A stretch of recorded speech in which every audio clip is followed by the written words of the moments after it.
Hello my friends, today's introduction will be a bit unusual because the model itself isn't typical. Ryan Aslesen will start with a word. Hi, I'm Ryan Aslesen, author of the War's Edge Berserker series. The project you're about to see is a custom 1/48 scale model of the M4A1 BRAWLER, a grav tank featured prominently in my stories. The Berserkers are an elite armored mercenary unit. Hired by planetary governments and corporations, they travel to hotspots throughout the galaxy to complete missions that are deemed too difficult or dangerous for their own forces. I chose Lukasz for this project because I'm a huge fan of his work and love his attention to military detail, something I strive for in my own stories. So pull up a chair, grab a beverage of your choice, and watch a master bring sci-fi armor to life. The model is entirely 3D printed, so before starting work I sounded all the elements that required it, especially since some areas were very demanding. Although 3D printing offers great possibilities, it's sometimes not entirely perfect and you need to spend some time on it to get all the parts in the right condition. The model you see is quite large and can be compared to an Abrams or Leopard, but it's definitely wider. A fair amount of resin was used. This doesn't change my approach to work on it, as I intended to create it inspired by Ryan's book covers. All the elements were cleaned in water with couple drops of washing fluid, just using an old way before the super liquids for cleaning appeared on the market.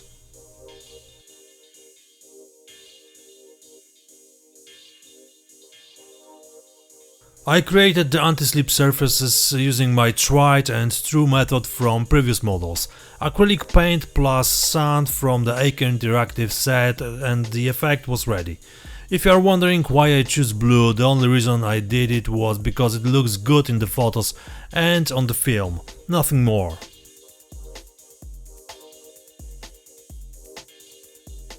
While I could paint individual surfaces on the turret without masking, I had to create appropriate panel lines on the hull. I used reference photos Ryan provided along with digital drawings of the vehicle. Added a few of my own tweaks and as a result all surfaces are properly masked. The problem was some unevenness and I was sure that paint would bleed under masking tape here and there, but it wasn't a major issue. I was more concerned with maintaining even lines, as that's the most important thing here. The masking was quite time consuming, but it was definitely the best solution. Painting every single section of this surface would have been pointless. It's not even worth mentioning. After applying all the masking, I proceeded exactly as on the turret.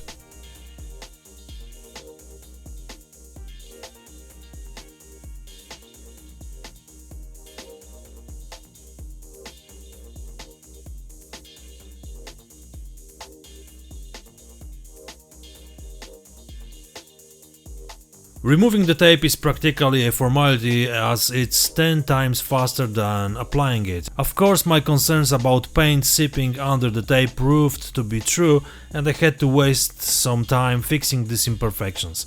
Fortunately, it wasn't too complicated, so I resolved the issue quite quickly.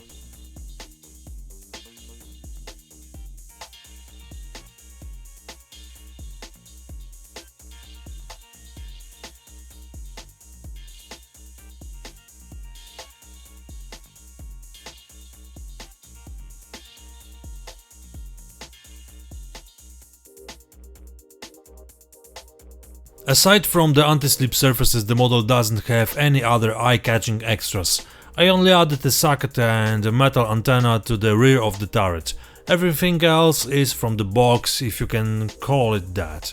So here you can see the final result after the building stage with all the surfaces and shapes clearly visible. I started the entire painting process by covering the model with black primer, which will also serve as a base color for the chassis. Well, we don't really have a chassis in the purest sense of the word, as the tank is gravity powered, so it only has gravity powered drive and ground cushions. The inspiration for the painting came from Ryan's book covers, who also sent me some guidelines for painting the markings. On the covers, the vehicle is in a sandy color with sharp dark green camouflage spots.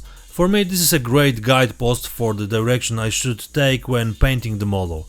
Additionally, there will be some camouflage net on the front, which you are probably familiar with from my earlier projects such as the Abrams X or KF51. The Tamiya XF78 is the main camo color on this model. It has a sufficiently sandy tone and provides a great base for further painting. In fact, I use quite a bit of paint on this model. Even after thinning it down, I had to buy an extra jar because achieving good coverage required 3 thin coats.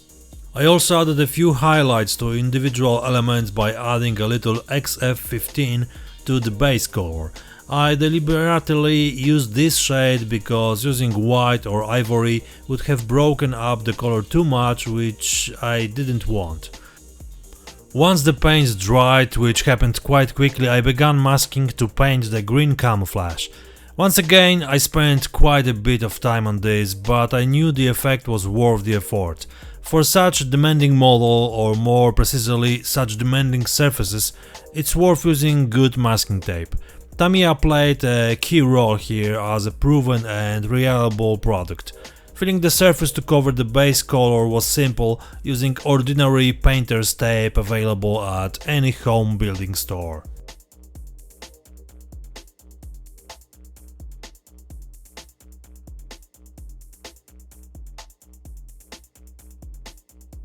The dark green is olive drop Tamiya XF62, which I then lightened slightly with a mixture of green and sand.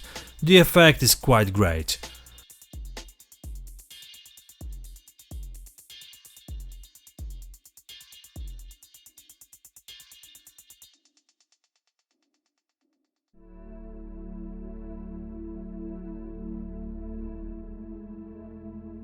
Now comes the most interesting part, but it's also a bit stressful because you never know if the paint might have some unpleasant surprises. Fortunately, this time everything turned out perfectly and no corrections were necessary. In all its glory, the camo looks just like a scene on the screen. I'd say awesome, isn't it?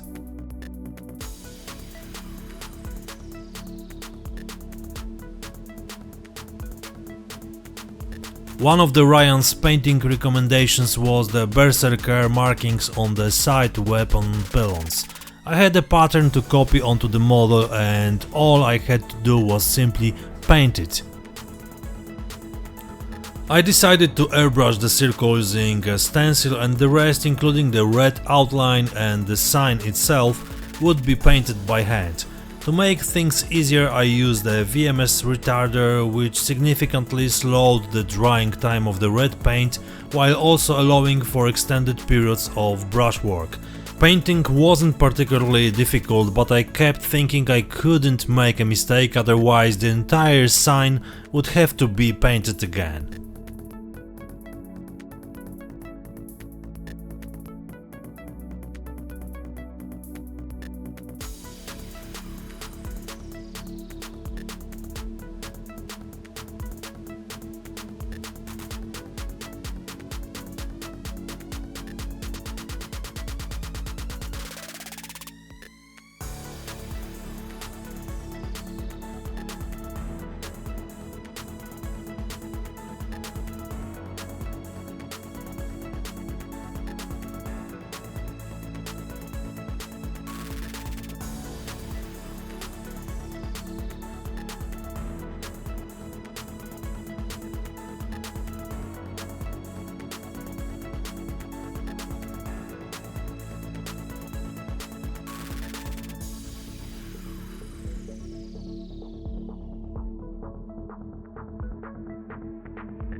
After painting both markings, I coated the entire model with glossy varnish, as I planned to cover it with a large number of different decals I'd purchased specifically for this project.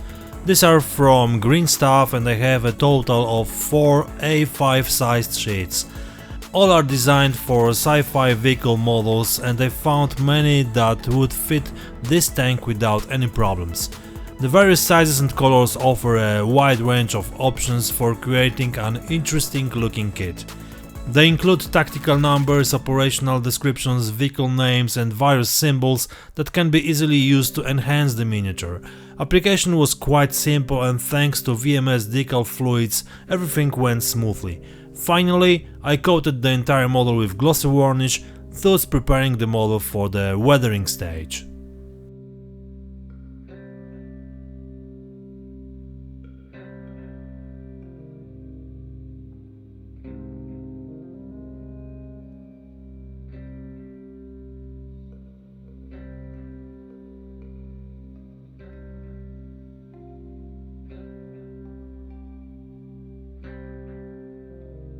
There shouldn't be anything before the wash. This is definitely the first step in creating the proper 3D impression by highlighting all the recesses and details.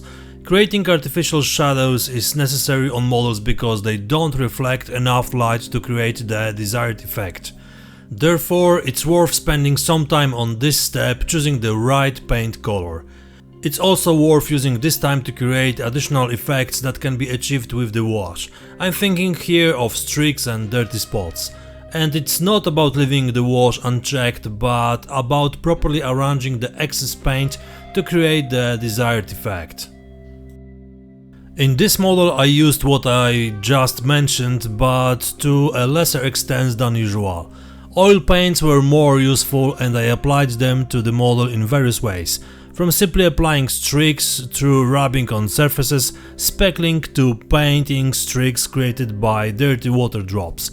Overall, playing with oil paints took quite a while, and I divided it into several stages because it was impossible to paint everything at once. For the sake of maintaining your sanity, it's worth doing this, because if you overdo it, overloading your optical sensor can damage the central control circuit and drain the batteries. This will require the control unit to be serviced for several hours, topping up fluids and checking all the performance levels.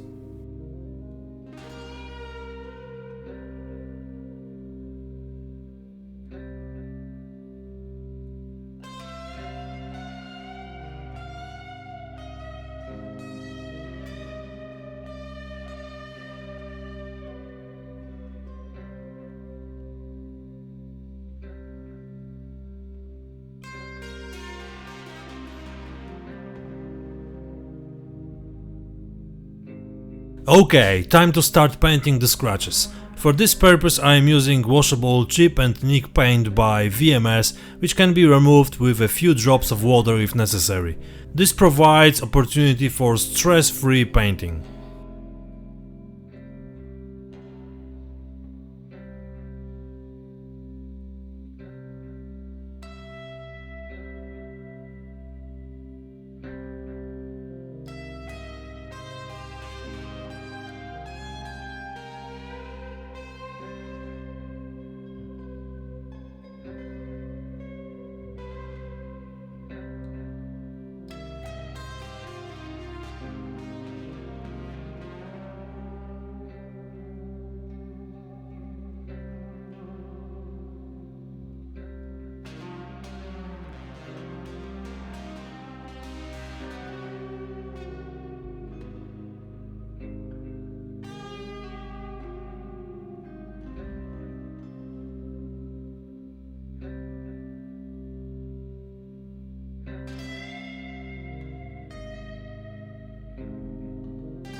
A little rust here and there won't hurt, especially on such a large model, where rust streaks will provide interesting surface variation. Oil paint is best for this task because it can be easily arranged, moved and created the desired intensity in the desired areas.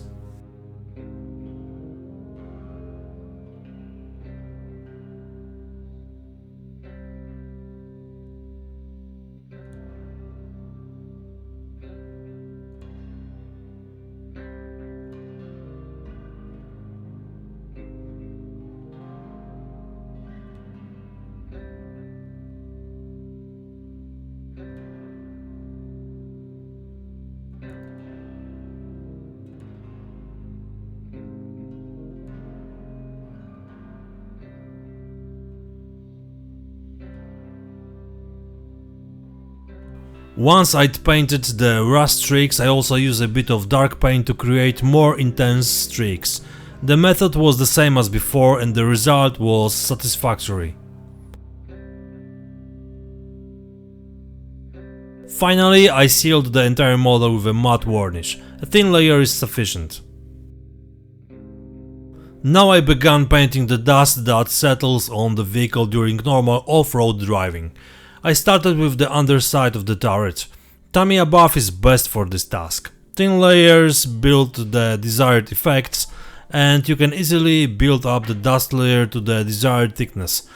It all depends on what you want to achieve. It's important to find the right moment when further application will obscure the previous work, but at the same time be visible enough that anyone viewing the model will have no doubt that it's dust.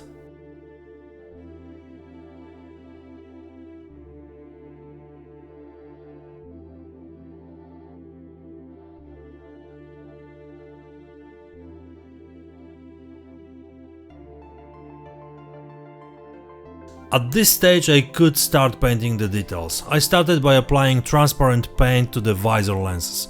A glossy finish is perfect for highlighting the presence of glass surfaces.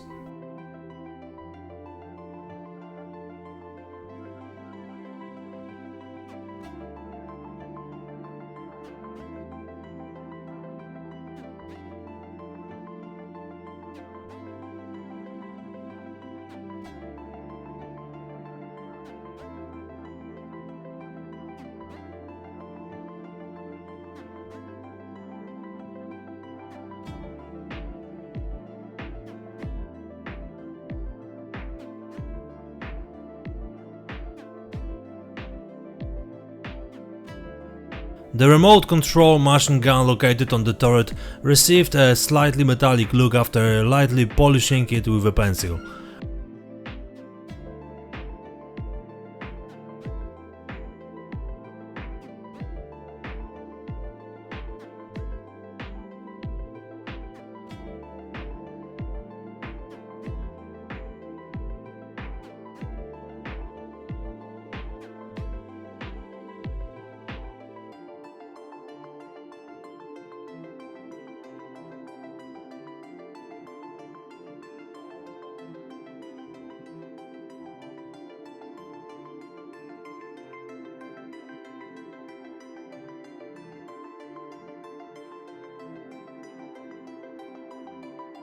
I did the same, adding some metallic highlights to the side weapon, creating an interesting effect. This also highlighted the edges.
Creating a rusty weapon effect is very interesting and, contrary to appearances, quite common. Heating and cooling metal parts makes them susceptible to rust buildup, which I wanted to replicate on this model. I used rusty colored pigment jockey and universal weathering carrier. Applying several layers of different colors and drying with an accelerator produced a great effect. Ultimately, the barrels and shrouds look very convincing and the rust is visible without being overly obvious or jarring.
I added several different boxes and elements to the rear turret basket that suited the character of this vehicle. The whole thing was enhanced by carelessly pressed in tarps, which I made using my own proven method. Soaking a properly cut piece of paper with water mixed with PVA glue is simple and allows plenty of time for proper modeling and shaping.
I also added a piece of rope which is easiest to obtain from tags found on new clothes. It's worth collecting such short pieces as they are very easy to use to enhance the model. Soaking them with glue will facilitate proper placement.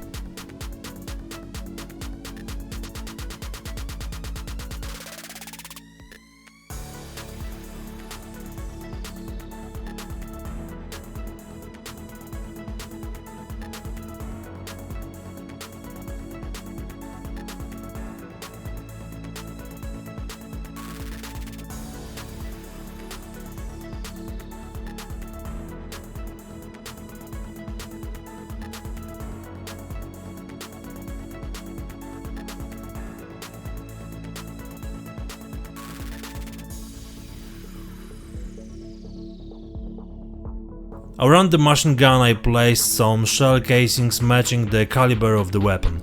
I didn't paint them but only applied a basic wash to highlight their shape.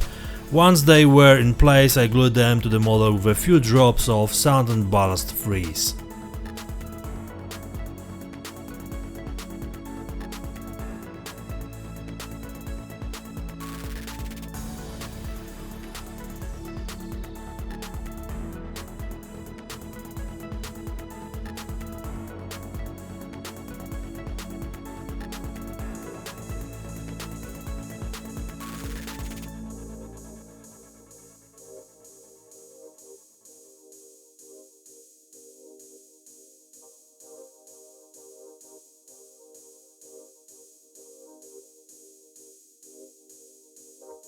The rope was already dry, so I painted it a sandy shade and then applied a wash to highlight its shapes and weave. The effect was impressive.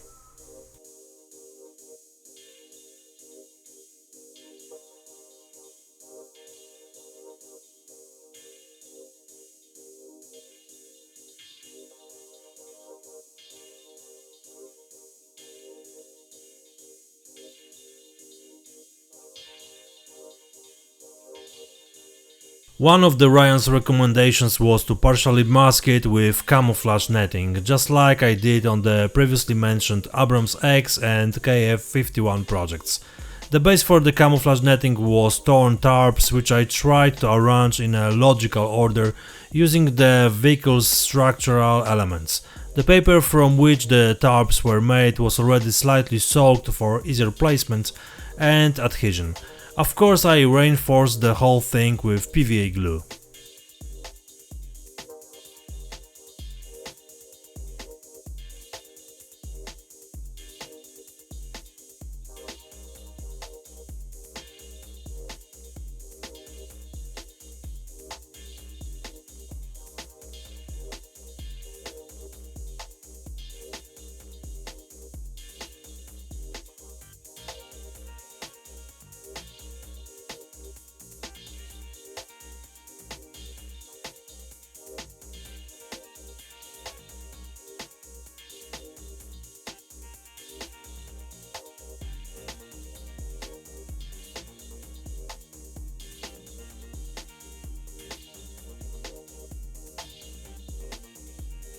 The Camonet by AK Interactive is the best product of its kind on the market, and I've been using it successfully for a long time.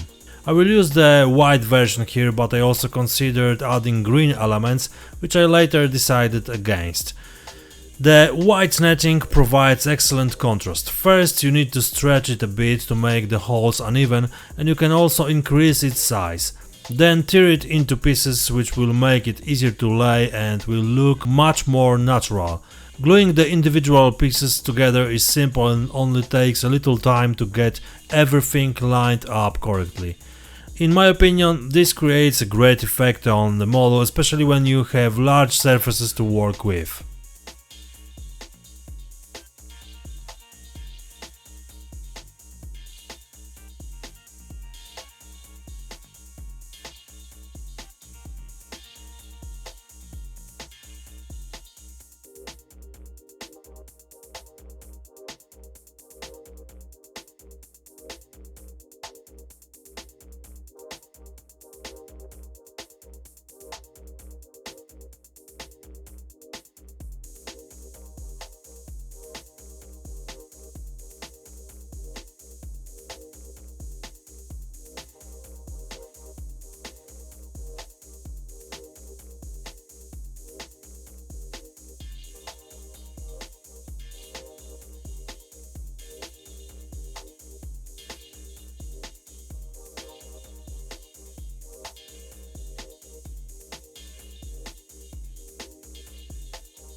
A dab of wash on the dried masking will highlight its shapes, folds, cutouts and edges.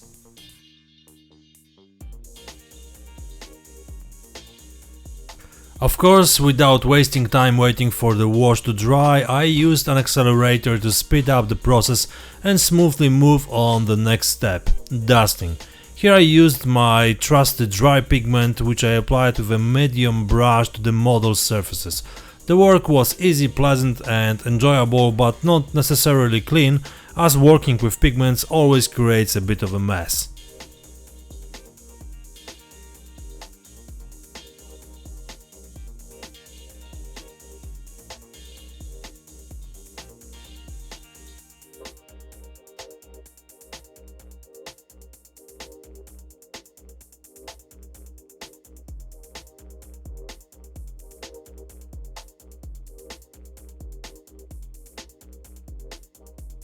After adding the pigment jockey, I made a liquid matte which I applied to the underside of the vehicle, creating dried and irregular patches. I did the same on the side skirts, but the amount of matte was significantly smaller.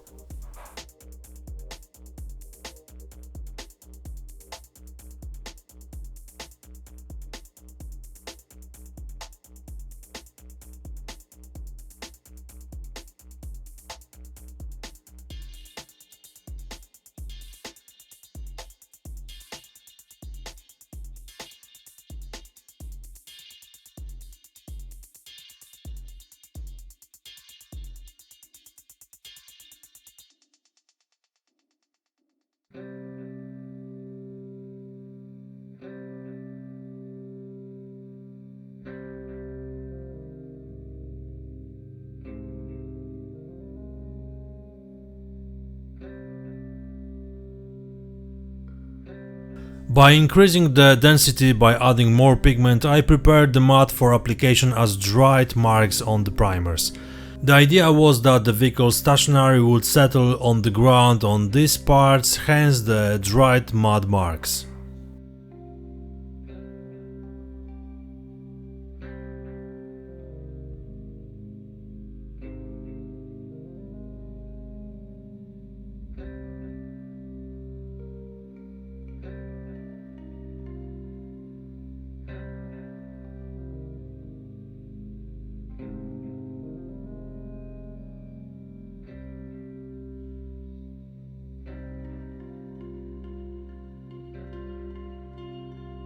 That's all from the light matte stage. Now it's time for fresh damp dark matte, which I will be applying in much smaller amounts, but this way it will be clear that it's the remains of the fresh run.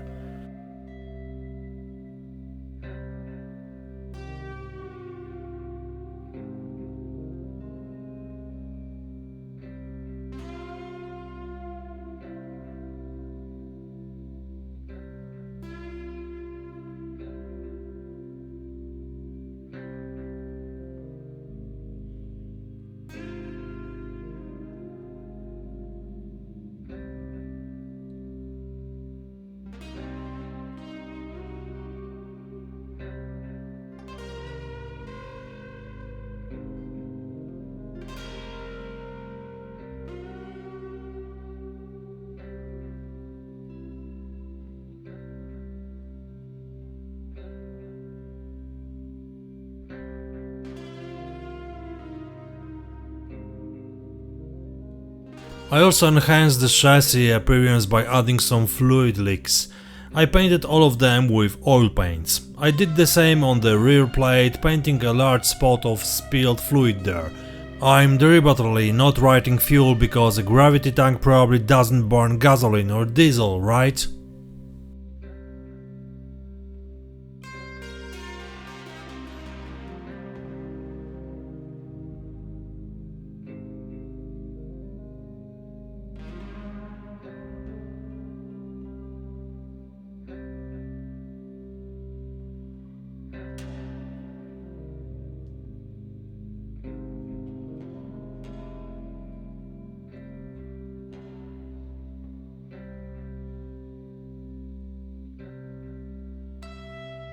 I tried to copy the gravity drive from the graphics I received from Ryan, starting with dark blue and gradually transitioning to white.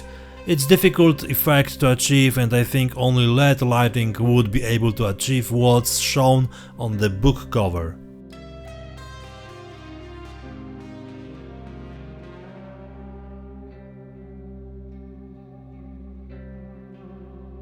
The addition continued, and at the same time the final one. This time my trademark, the chain. First I dipped it into blackening fluid, and as a result I have a nicely prepared chain that will hang from the rear handles. I added a shackle and a hook to it, and after gluing it in place I dusted it with the pigment.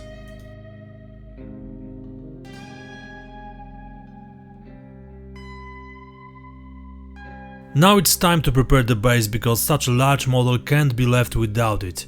First I cut the base out of insulating foam for the wooden frame. The quickest and cleanest way to do this is with a hot wire machine. In a couple minutes I had the ready piece for ground preparation. I glued thick cardboard to the bottom and added soft pads. Before starting work on the terrain, I sanded the sides of the frame. This will be painted black later. Now I started preparing the grass. I used self-adhesive grass mats by Beer Scale Modeling. This saved me a lot of time laying individual tufts of grass using the traditional method. I filled all the gaps with smart mat, which created a sufficient ground cover. Additionally, some stones and fine sand enhanced the overall look, and I poured sand and ballast freeze liquid over the whole thing to bind all the elements together. Right now is a perfect moment to mention my wonderful patrons. Massive thanks, guys! The people who helped me the most are Bulldog09, Christopher Obarski, Dale Etchison, Dandy Buad, Hans Zub, Peter L, Steve Enkin and the awesome Karsten Keddy. But the people listed just now are also my great patrons. Please don't forget that you can be one of them. And I realize it's not easy these days, but if you have a few bucks you could drop in my cup, that would be great. Thanks! Oh, and one more thing. Remember that if you join for free you probably won't be able to view my work. Better try the 7 days free trial, which will give you many more possibilities.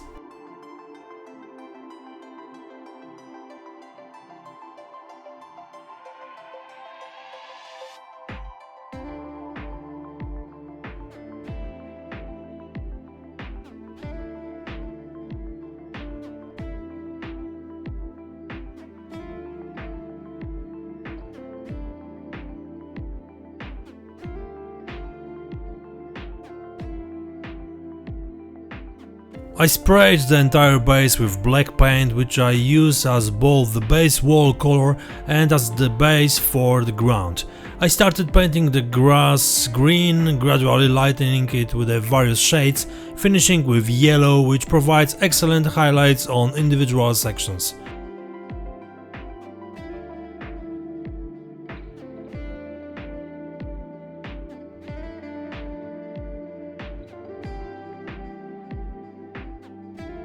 I painted the ground with buff and then soaked it with a brown wash.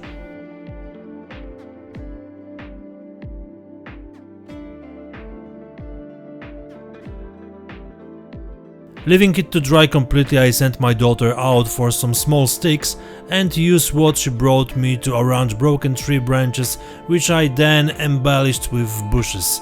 With the right materials, building such a terrain is pure pleasure and the work is quick. I sprinkled imitation of dried leaves in various colors on the ground and the edges of the grass. I poured diluted PVA glue over the entire surface and left it to dry, but before the glue was completely dry, I added some snow, which I also poured with the same glue. The saturated surface needed several hours to dry thoroughly. Once that was done, I applied a wash to the edges of the snow, creating an old and dirty effect. This is exactly what I wanted to achieve. The ground is now ready.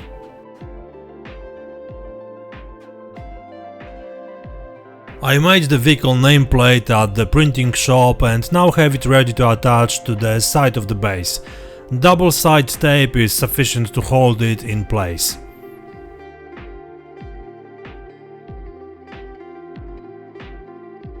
Now I could easily position the model, which will hang about 2 cm above the base. Of course, there are 3 supporters in the chassis, which I tried to mount so they wouldn't be visible. They are hidden in the foliage. Finally, I added 2 Berserker's badges I found online as keychains. After cutting out the hangers, they look perfect, so in my opinion, they are a great addition to the whole project. So here is the final effect of my work. It was something unique and not very often seen on the workbenches, but after all, it looks like a tank for sure. I hope Ryan is happy with the final result. For now, please take a look at the gallery pictures. If you did enjoy today's video, please like it, write a tactical comment with more than 7 words just to fit the algorithm, subscribe this channel, and if you have the opportunity, join to my Patreon because your support is highly appreciated and helps me do what I do here at coldemonspl. Thanks to this, I will try to give you some interesting content to keep you informed and entertained. That's all for today, see you next time, cheers!